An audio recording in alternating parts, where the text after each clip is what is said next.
Who made this monstrosity?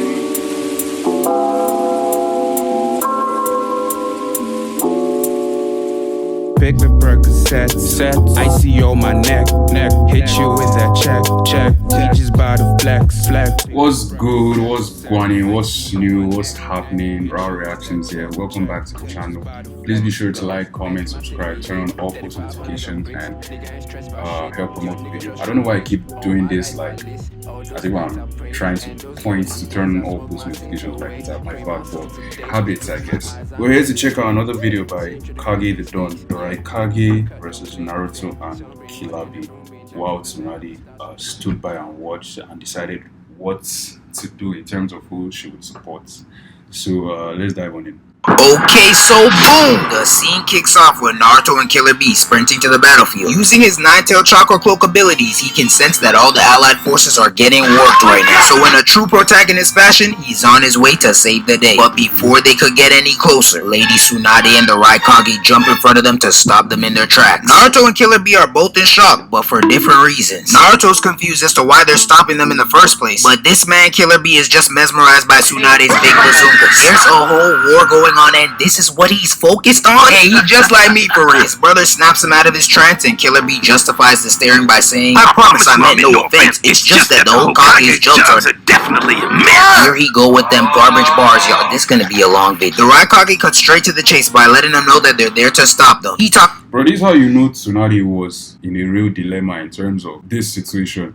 Because usually, anyone that has been in that situation or that has looked at her in such a way, like Jiraiya or whoever, she would all knock she would all knock your head to the ground to not even get anger issues. But she was just quiet. She didn't even let that throw her off. Awesome, you will not pass. Boy, he want to be the grumpy old troll from Dora so bad. That troll wouldn't let nobody pass without solving one of his riddles. Riddle me this, B. Who's pushing 40 with a failed rap career? You are. But he's still rapping like he's trying to get signed. You need to sign one of these. The Raikage then gives his specific reason for stopping them, stating that if the enemy catches them, the jutsu will be complete. But Naruto's not trying to hear none of that nonsense. He refuses to let ninjas die for him, so he's getting to that battlefield one way or another. But the Raikage's stubborn ass refuses to listen to it. He just over there barking out about to pop a blood vessel. You know someone's big mad when they start spitting while they're yelling. Calm down. Oh, is that? Battlefield one way or another. But the Raikage's stubborn ass refuses to listen to it. He just over there barking out about to pop a blood vessel. You know someone. Bruh, that is what is the name? What is the name of this video game? The Last of Us. Shout out to those of you who've played that game. Isn't that how all those how the infected sound? That is literally how they sound. The first grade ones, that is, or the human looking ones, that is exactly how they sound. Big mad when they start spitting while they're yelling. Calm down. Naruto realizes he's not getting anywhere with this old fart, so he jumps up to go around him, but in the speed of light, the Raikage is right in his face. Naruto's shocked that the Raikage can even keep up with him in this form, but before he could even think of his next move, the Raikage balls up his fist and sends Naruto crashing back to the ground. Naruto managed to somewhat block that blow, but he still somehow slid 10 feet across the ground. The power in that punch must have been real concerning, because Naruto doesn't even try to run again. He just stares for a second, then turns to Tsunade to try and get her on his side, but her and her milkers are not going. She lets him know that her and the five Kage already agreed on keeping him off the battlefield, so there's nothing that she can do now. So Naruto accepts her answer and decides that the only way is to force himself through. Naruto then tries to juke out the Raikage, but the Raikage's on him like white on rice. Out here moving like prime Deion Sanders, he's glued to that man's hip. The Raikage then starts flexing on Naruto by saying there's no shinobi who's faster than I am, not since the fourth Hokage died. And that sentence right there piqued Naruto's interest, so the Raikage continues to talk about it. But the conversation takes a hard left turn when he says, her dad was an amazing guy, but even with all his power, why is he not here to help? The latter part of that sentence definitely struck a chord because he quickly cuts off the Raikage. Talking. Damn, bro. That's disrespectful. One thing that struck me about this particular part, especially where he said, specifically where he said, your dad. It's interesting to think about because as at this point, people just started finding out that the fourth Hokage, well, people who didn't know, or the majority just started finding out not the majority, but people just started finding out that Naruto is related to the fourth Hokage. He's a son. So my own question is, how exactly did the Raikage know? Because the only people I remember Naruto telling Tsunade, Kakashi, I mean later we get to find out Kakashi already knew. Tsunade, Kakashi, I think Sakura and a couple of other people who were present in Tsunade's office. But how did the Raikage know? Unless maybe at this point, though between episodes, Tsunade had informed the Raikage about it. Maybe where he requested an update on, not an update, but like the story of how the hidden leaf was actually destroyed, and she broke it down for him, and then eventually included that detail. Okay, I mean, maybe that is my speculation, right? It's still something to think about. It's something that I guess stood out. Is like, how did you actually know? Let's go. Don't talk about my father! And that right there is how you know it's about to get real serious. Naruto continues to try and plead his case, but the Raikage's done arguing with this child. So in the most unnecessary way possible, this man yells and says, "If you continue to insist on going, I will kill you right here and now." Nigga, what? We're taking it too far now. B, get your psycho brother. See, I knew he was crazy just off his mustache. Who the fuck has two pieces of hair on the side but nothing in the middle? What is that even called? The Raikage's threat was so out of pocket that even Tsunade steps in to say no. But the Raikage's not hearing anyone out. He means business. Naruto refuses to back down, so he gets ready to bust out a jutsu. But before he could activate it, the Raikage comes flying in with a punch. But Killerbee's finally had enough, so he jumps into block. The Raikage's stunned that his brother would defy him like this, so he asks him why he chose not to listen. So B explains to him that killing Naruto is like killing him. He says some other stuff, but honestly I tuned it out, because the message was delivered in another one of his corny raps. But whatever he said clearly had Naruto touched. Tsunade tries to intervene by saying he can't just act on his own without the approval of the other five Kage, but this maniac says he'll do anything to protect the shinobi world, even if it means killing his own brother. And it was with that line that I knew they were gonna have to jump his ass to get past him, cause he's not messing around. While him and Killerbee are still having a heart-to-heart, Naruto tries to catch him off guard and sneak past him, but the Raikage spots him, quickly rushes him, then punches him right back to where he came from.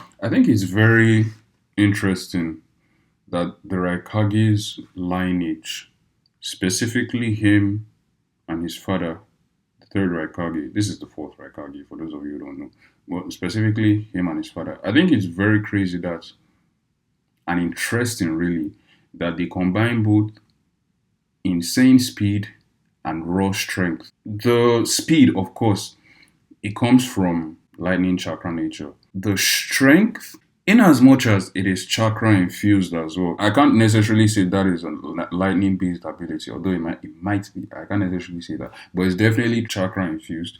But aside from being chakra infused, it also might be based on their actual physical strength as well, which is insane to think about. So you people can be this fast because he is fast enough to catch you off guard, but deadly enough to kill you with one strike. That is really insane. The third Raikage, you guys remember, right? The third Raikage used to battle with the A-Tails. And yes, he wasn't the only person that has done that. Gaara's father did that numerous times, but please, that's Shukaku. That's Shukaku. Anybody that is powerful enough can capture Shukaku. The first Kazekage is the one that captured Shukaku, while Hashirama gathered the other tails, gathered crazy. But specifically, the eight tails was like one of, I think the eight tails is the most insane tailed beast, in as much as the nine tails is the most powerful. The eight tails is more like, I think, maybe Kid Buu in a sense, or was Kid Buu in a sense. Barely hard to reason with, going on multiple rampage. I don't think any other tailed beast has had a number of Jinchurikis as much as the eight tails, because of the rampage he usually went on, which somehow resulted in killing of his host. I think that is how it happened. But I know for a fact that he's had the most number of Jinchurikis. So the very fact that the third Raikage fought him on a consistent basis was insane to even think about. So that speaks volume into the clan they come from. I wonder what clan is, and I know they are both referred to as, is it A, and I think they both inherit A, but that speaks volume into their lineage and the clan they come from. Hell, the third, yeah, I just remembered something. You guys know how I've made a video about, or how I've said in one of my videos that I didn't like the second Hokage's death because he just fought 20 ninjas. Of course, Kinkaku and Kinkaku were there, and he fought over maybe like 18 other Junins or S rank level.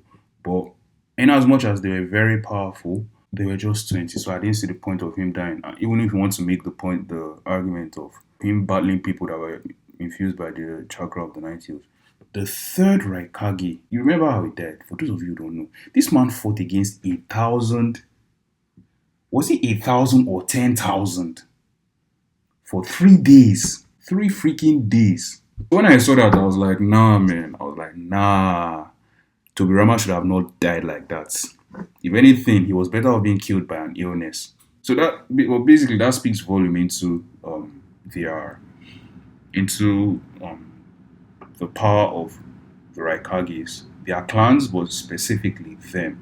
The insane speed matched with the insane strength. You'd think after getting cut off 3 times, this man Naruto would come up with a different plan. But instead, this peanut brain says, I'll try again. And of course, the Raikage cuts him off yet again and punches him right into the ground. But before Naruto could even make contact with the dirt, Killerbee comes charging in and attempts to hit the Raikage with his lariat. But the Raikage got a strong ass neck. His neck game is no joke, so he just absorbs the contact, stares at B, then chops the hell out of his back. The Raikage dashes in to knock some sense into Naruto, but he doesn't make it very far because Killerbee grabs him with his tentacle before he could even reach him. Naruto thinks he's in the clear to get by him now, so he quickly jumps in the air, but the Raikage refuses to give up that easy. So he grabs Killerbee's tentacle and throws him at Naruto, sending them both crashing into the ground. The Raikage then rushes back into position, making sure to not leave it open. And to ensure all of his bases are covered, he even yells at Tsunade to come and help. This man got some nerve. You just said you're gonna kill Naruto if he keeps trying to get by you, and you expect her to just happily aid in the execution of one of her hidden leaf shinobi. Nah, this nigga's brains must be on too tight, cause this makes no sense. And speaking of not making sense, why are you out here wasting chakra fighting 2 of your own? We got dead niggas wreaking havoc and y'all wanna have a civil war? Use your brain.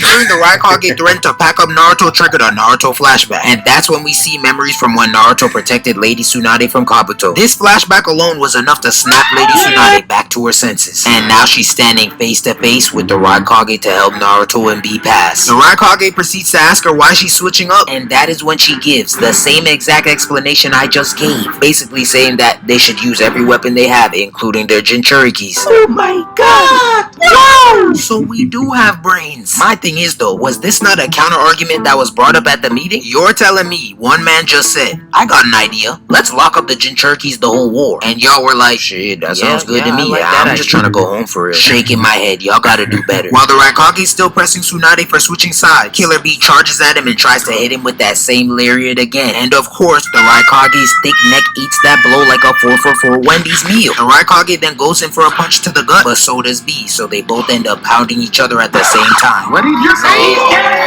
Pound, fist, pound. They then both jump back and exchange more words. They basically still having the same argument over and over and over again. The Raikage is telling him to back down and B refusing. Killerbee's tired of the talking, so he runs towards the Raikage again, but the Raikage's done going easy on him, so he sprints towards him ready to go lariat for lariat. They finally clash, both arms at each other's throat, and for a second, neither of them move, until finally we see the Raikage go flying back into a boulder. Yes sir, that's what we like to see. Show him that you big B. Lay that old armless crippled nigga on his ass. What? Was that too far? Killerbee then starts going on and on about memories that they both share, trying his best to soften the 4th Raikage up. He not slick, he really trying to pull off the Talk No Jutsu special, and Naruto's over there in the back watching him, looking like a proud auntie. From the looks of it, B was making pretty good progress with the Raikage, but one of his garbage bars must have rubbed him the wrong way, because mid-sentence, the Raikage gets up and hits him with a nasty back fist. Oh nah, he was pissed off bad. Look at him. He was praying for that man to shut up. Back fisted him so hard he started coughing up blood. He goes sliding across the ground, and that's when the Raikage gets up and gets ready to reach his top speed. Tsunade sees him gearing up to charge at Naruto, but she refuses to let the Raikage pack him up. So unsurprisingly, she pulls out this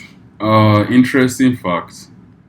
Tsunade, in as much as the Raikage has an insane strength, Tsunade is still stronger than him.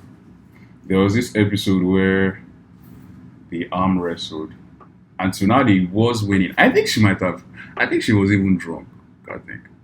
But Tsunade was winning, and the Raikage somehow found an opening, and he capitalized on his speed in combination with his strength. So mostly his speed. He capitalized on his speed and he instantly flipped her hand. That kind of thing. Strength-wise, Tsunade is stronger. And that was even her not in her, what's it called? That her, 100 ceiling metatonic technique. Without her rebirth state. Do your phony hero move. Talking about something. You're gonna have to go through me first. Tsunade, give it up. We're not buying it no more. You pulled this same stunt when Pain destroyed the lead. And then you proceeded to let Naruto tell you to go to the bench. You are not trying to get busy for real. I don't know. Something about her just gives me a hold me back type energy. Naruto should have let her stand on her word this time. As soon as she starts with the theatrics, just let her act out the whole scene. But you're gonna have to go through me first. Yeah, go ahead, Tsunade. Get that nigga. Oh, maybe we could. She's gonna start shaking in her boots real fast. Unfortunately, Naruto bails her out yet again and charges in before she could even make a move. He dashes to the far right, hoping that it'll be fast enough to get through the gap, but within milliseconds, the Raikage is in his face, ready to pin his junk against the large rock. The Raikage extends his fist, and from the looks of it, Naruto is finished. The next thing we see is the Raikage's punch connecting and the giant boulder begins to crumble. One thing about the Raikage, he does not miss much. So for that punch to disintegrate that boulder, I knew Naruto's head must have been busted wide open too. But to my pleasant surprise, we see this man teleport behind the Raikage talking about something. I cannot fail! Okay, young prince, moving at the speed of light. He trying to be just like his dad. Just don't end up completely like him. Killerbee and Tsunade are both shocked that Naruto was That is foul. That is foul, and you know it. to dodge the Raikage's attack, but in the most hater way possible. The Raikage laughs and says, my attack was simply a test. I wanted to gauge your abilities. Boy, stop. This is that old head energy. I'm telling y'all, they cannot. Baba missed intended target and he's trying to flip it like he was testing. Nah, bro, nobody's buying that. Accept defeat. The day I beat my uncle in a race, he was talking about some. Hey, I'll let you win, nephew. You did not let me win nothing. Please stop the lie. Naruto's not hearing the BS either. Peep the side eye he gives him. He knows he's lying. About that was just a test. You was just trying to end it. Naruto and Killerbee inevitably get the okay from the Raikage to pass, thus putting an end to this petty squabble. Overall, a very avoidable fight. As much as I love the Raikage, his stubbornness got on my nerves as usual. Tsunade's pump fakes were successful yet again in convincing the crowd that she was actually about that action. Killerbee's attempt to talk no jutsu was almost successful. And of course, Naruto proved himself to be one of the fastest shinobi alive. Bro, the Raikage is actually... That guy is a stubborn... stubborn. He's stubborn. So, it actually takes... Maybe everybody could convince him. It actually takes a certain caliber of people to convince him. Because once his mind is set on something, his mind is set on something. I also think another thing that might have played a part into him letting Naruto go is the reality of the situation. Because as at that particular time, both sides had lost half of their forces within a day. The Shinobi Alliance lost 40,000, Zetsu lost 50,000, but Zetsu had the numbers, and at the same time, they still had the reinforcement. So they were inevitably on the losing side. I think that was a factor too that somehow played a role into them letting him go to the battlefield, especially the Raikage. But W video, I encourage you guys to check out the original one. But that's it for this video. Thank you guys for tuning in this far. Please be sure to like, comment, subscribe, turn on all post notifications. I almost did this thing again. Turn on all post notifications, and I'll see you guys on the next one. Pick the Percocet, sets. I see on my neck. Hit you with that check. We just bout to flex. Pick the Percocet, sets. I see on my neck.